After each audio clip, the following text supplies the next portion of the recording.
Welcome. My name is John Bacuzzi, and I'm the president of ISG Research, part of ISG. ISG is a global advisory and research firm with over 900 clients around the world.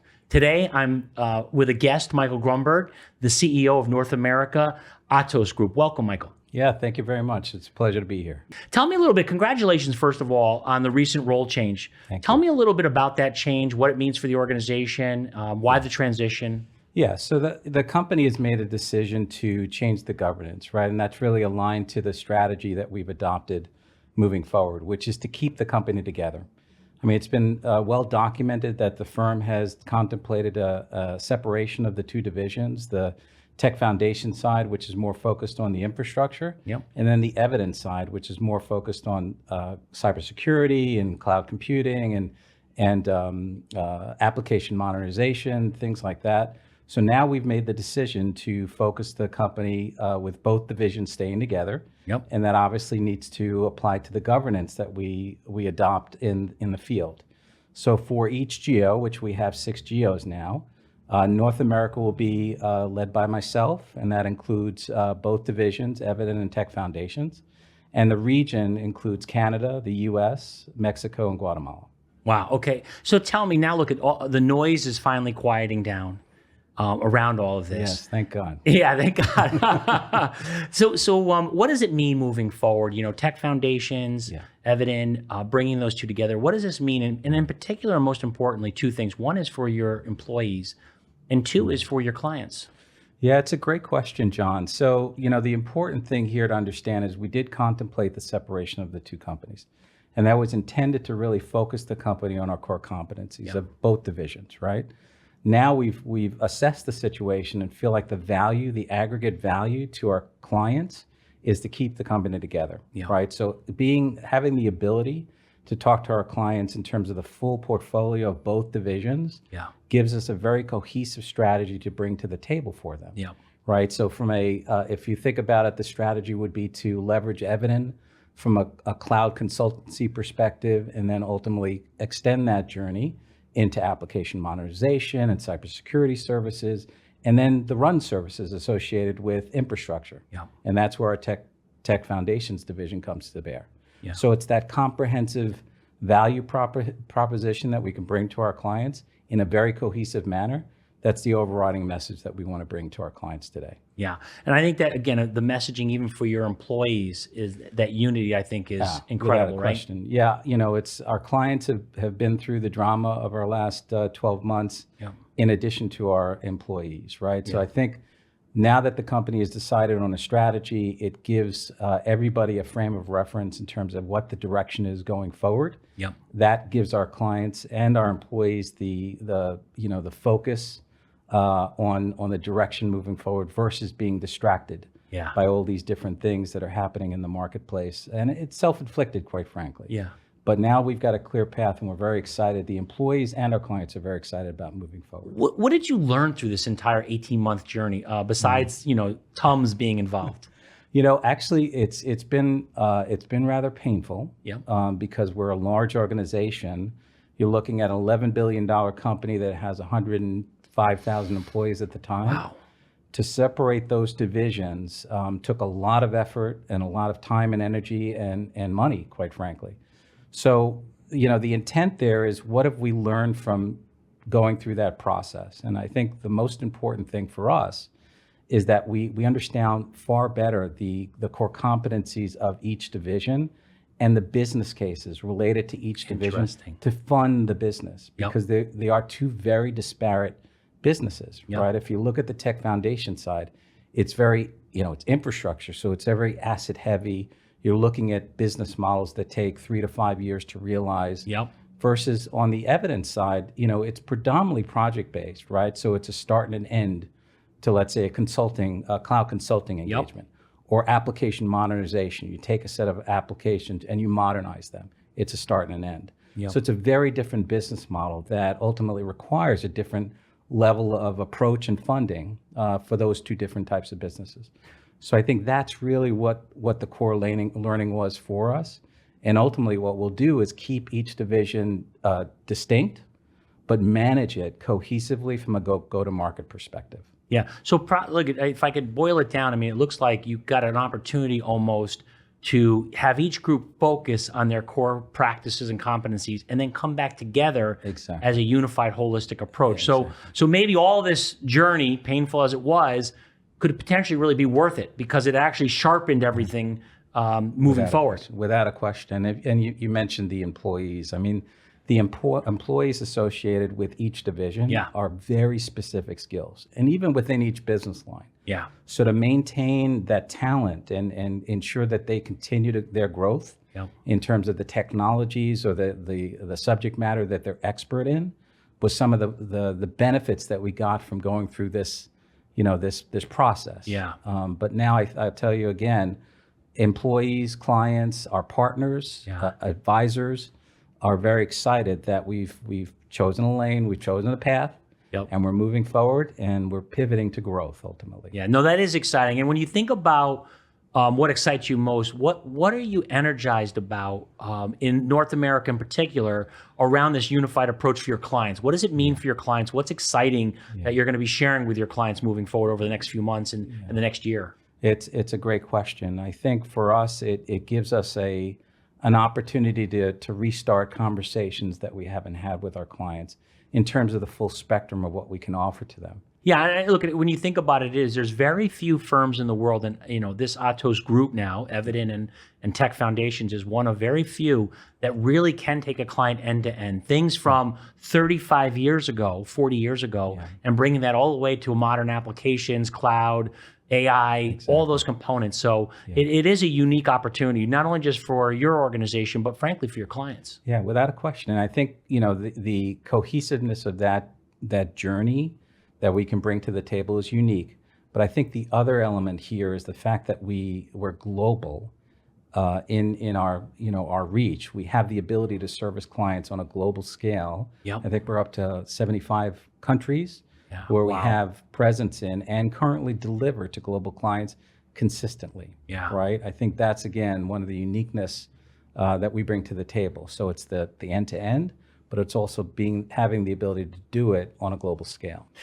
What I think is impressive is even through all of these changes and kind of the questions that were going on, Atos, Tech Foundations, Atos, and Evident were able to still be leaders in our research. So I want to just highlight, the leadership position in Mainframe in particular. Tell me a little bit about the journey and how are you able to maintain this leadership position even through this 18 months of transition? Yeah, it's again a great question. You're chock full of great questions today, John. I would tell you that the focus of both divisions in terms of what we do for our clients, the core competencies of what we've never lost sight of that. Yeah. Right. So something like Mainframe, which is, you want to make mainframe services boring. Yeah. Right. There's nothing about mainframe services that you want to make exciting for your client. But you do want to bring characteristics to the table that enable them to shift and change their strategies based on the needs of their workloads. Yeah. And whether they're going to do private or public or hybrid cloud solutions relative to the mainframe, giving them that flexibility and that continuity and that stability of service was something that we've evolved over time. Yeah. Right. So we've developed a mainframe hub that enables our clients the flexibility to go up and down based on their workloads over time. Yep. And if they have a journey to the cloud and they want to ramp down their workloads on the mainframe and go to a distributed environment, we give them the ability to do that. Wow. Right. So that's, again, something that we've recognized the change in direction and the needs of our clients for flexibility and scalability. So I think that's something in the space of mainframe that we've really cracked the code on, and our clients love it, right? Yeah. They continue to commit to us in terms of the mainframe environments, and it's a great service that we can provide to our clients. And clearly our analysts and advisors feel the same way. I mean, it's a tough position to get into leadership, and it's tougher when you're going through transition like you went through. The other area, look at mainframe critical, but you also need to think about security. And again, there's another leadership position that I think you and your team should be incredibly proud of. Again, how do you maintain that? How do you keep that focus to keep that leadership position? And what are your thoughts moving forward? No, it's a great question as well. So at the end of the day, If you look at security services, it's so embedded in everything we do today, whether you're in the IT outsourcing business or you're a personal user at home, Yep. right? Keeping your data safe, keeping your environment safe is critically important. And if you look at it from over let's say the past 10 years, the evolution, the sophistication of the attacks have evolved, right? Yeah. So the need for Atos and Evident to develop strategies from a security perspective to maintain par with those nefarious actors out there is critically important. And then from a cybersecurity perspective in terms of as a service, Yep.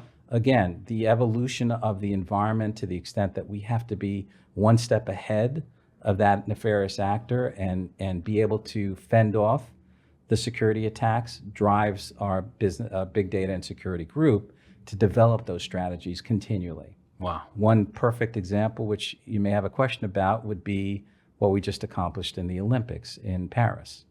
You took the words right out of my mouth. One of my favorite times of the year Look at that. is the Olympics. And Paris pulled off a tremendous Olympics. Yeah. Lots of rain. Yes. But that was okay. The dancers were fine. Yes. The opening ceremonies, the closing ceremonies, the tight races. But during all the great stuff that we were watching on TV and maybe in person, you and your team were behind the scenes. Tell us a little bit about that and what does success look like, right? Yeah. I mean, I didn't see anything happen, so tell me. That's success, right? You didn't see anything happen, Yeah. right? There were no disruptions. It was the most secure Olympics that we've had over the past 30 years. Wow. So we've been supporting the IOC and the Olympics since I think 1992. Wow. So up and through that 30 plus year period, you've got again sophistication and the frequency of those bad actors has just continually, it's been quantum leaps since the early 90s. So the Paris Olympics, I don't have the vital stat, but I can tell you that for every second, the attacks that we had to fend off was in the thousands, right? So it was right. So to do that, to manage those operations and do it in a secure manner, takes a tremendous effort. And we're very, very proud of our major events group that ran that. And again, what you just said as you asked the question, I didn't see anything happen. Well, that's success, right? Nothing occurred. And we really pride ourselves on our ability to protect and defend the Olympics so that the athletes are the stars. Yeah, 100%. Right? And just the fact that we've got an Atos Evident banner here, or the lanyards, that's icing on top of the cake. Yeah. But success for us was to make sure that there was no disruptions to the event. Yeah, I look at I think it's impressive. And even the results, like you said, you delivering those results so quickly, watching the 100 meters. Incredible. And seeing 5,000ths of a second. Incredible. I mean, and you being able to show us those results so quickly, absolutely incredible. And I remember even being in your offices in Paris and being able to hold one of your the torches from. Listen, let's have some fun here. Yeah, let's go through. Well, I'd call it a little rapid fire speed round. Sure. A couple questions. You answer in either a word or a sentence. Okay. It's hard for me to use one word. But I'll try. We'll do our best. All right. How would you describe your leadership style? I think I like to listen, right? I think many people in today's industry like to talk, right? But I think it's far more effective when you sit down with somebody and you listen, right? Maybe you ask a question, but it's always to prompt a thought or opinion on the other side. And I think you learn that way. What makes you proud to be part of Atos? What makes you proud of Atos as a firm? Oh, God. So two things. I think I mentioned previously the ethos of our company is strong, right? It's all about the client centricity and client focus. But I think based on the headwinds we've had over the last 12 months, and if you count the bifurcation of the company, it's even two and a half years, has been resiliency, right? So the fact that we've been through so much change and so much headwinds, but the main point in terms of our client engagements is service quality, service delivery has not diminished by one degree. Right. It's been a steady focus on quality of service and service excellence, and our clients have stayed with us largely because of that. Right. So I think that's what makes me proud about the company. That's awesome. And the people are behind it, right? It's the people. Yeah, 100%. All right. I'm a client of yours. What would I say about you? What would I say about Atos? Yeah, I think they'd say that we're pretty tough, right? We keep our commitments, right? So at the end of the day, whether it's a misunderstanding or commercially it's not, it doesn't, there's some problem there. At the end of the day, we don't run away from our commitments. Yeah. So we get through it. It's kind of, these relationships are like marriages, right? Yeah. But at the core is, if you've committed to something, you do it. I love that. It's important because that's going to be what the next year is about. Yes. Is what your clients are going to be talking about, the energy and the enthusiasm you're bringing to the table And as a unified group. Yeah, don't get me wrong. We've put our clients through some tough times, Yeah. right? I mean, the headwinds associated with, the restructuring that we've gone through unnerved them, right? So we did a lot of talking with them, a lot of listening. And in the end, they've stayed with us because the core of the partnership is sound, right? Yeah. And as I mentioned, the delivery, the quality of service, the keeping the eye on the ball, retaining our talent is ultimately the core of why we're still with them. Yeah, you've avoided surprises, and no one likes a surprise. So you've been transparent, and that's critical. Look, when you think about jobs and careers, what was the first job you had? What can you go? You go back. Yeah. What was it? Yeah, so I was a cabana boy in a beach club. No, you were not. I was. What was the Flamingo Kid was a movie with Matt Damon. 100%. That was my job. Where? It was in Atlantic Beach, New York, on Long Island. It was the toughest job. You asked me if this job's tough. No, it paled in comparison to the job of cabana boy, because you're in the sun during the summer, carrying trays of food, right, with everything spillable on the tray, and then you got a couple kids hanging on your legs. You're dodging beach balls and everything, and you got to deliver this stuff to very demanding, hungry people. So at the end of the day, you really do earn your money, but it really actually taught me the value of a dollar, right? So you really have to work hard to earn that. And that is incredible. I love that. I like the hard work there. All right, coffee. Black, cream, sugar? Cream, no sugar. Cream, no sugar. Okay. And egg sandwich with cheese, sausage, bacon, or ham? It's got to go bacon. Bacon. Okay. Everything's better with bacon. Come on. All right. Well, Michael, look, thank you so much for coming out and having this conversation. I just always enjoy them because they're open, they're honest, they're sincere, they're humble. This is what we'll do is when we meet in Wilton in a couple weeks for our egg sandwich, I'm buying the bacon, egg, and cheese. I love it. And we'll catch up then. That sounds great. Right, Thank good. you for the time. Thanks so much. Appreciate My it. pleasure. Talk to you soon. Yep.